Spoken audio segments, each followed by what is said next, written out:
గేదె నుంచి పాలు తీసి, ఆ పాలని తో కాగబెట్టిన తర్వాత తోడేసి, మజ్జిగతో చుక్కేసి తోడేసి, ఆ తోడేసినప్పుడు వచ్చినటువంటి తోడుకున్న తర్వాత వచ్చిన మీగడని తీసి, ఆ మీగడని చిలికి దాంట్లో నుంచి వెన్న తీసి, ఆ వెన్న నుంచి నెయ్యి తీయడం ఓ ప్రొసీజర్.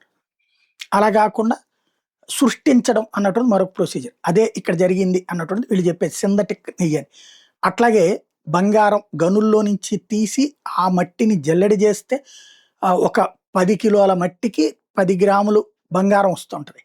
అదంతా జల్లెడ జేసి, ఆ మట్టంతా పారబోసి, ఈ బంగారాన్ని కరగబెట్టి, దాన్ని చేసి, కడ్డీలు చేసి, అట్లా 10 కలిపి 100 గ్రాములు కలిపి ఒకటి చేసి, లేదంటే కేజీ ఒకటి చేసి, దాంట్లో పోయేది పోను మిగతాది తీసుకొచ్చి మనకి అమ్ముతుంటాం. 10 గ్రాములు ఇయ్యా, 100 గ్రాములు ఇయ్యా, కిలోనా, ఇట్లాంటివి నడుస్తా వచ్చినాయి. ఇప్పుడు వచ్చేటప్పటికి ఈ బంగారాన్ని కూడా అలాగా ఒరిజినల్ న్యాచురల్ కాకుండా కృత్రిమ బంగారాన్ని చైనా తయారు చేస్తుంది అన్నటువంటి మాటని ప్రస్తుతం ప్రధానంగా ప్రొజెక్ట్ చేసుకొస్తున్నారు. Mass producing synthetic gold, silver అన్నటువంటిది. ఇది నిజమా కాదా అన్నటువంటిది పక్కన పెడితే, ఇదే జరిగితే గనక నష్టమేం లేదు. ఇప్పుడు మనకి తర్వాత బంగారం వాల్యూ అది పడిపోతుంది. ఎందుకంటే ఎవడైనా ఇప్పుడు మనకి రోల్డ్ గోల్డ్ అమ్ముతున్నారు, దాన్ని మనం కొంటామా? రేపు ఇది ఒరిజినల్ గోల్డ్ కాదంటే కొంటామా మనం?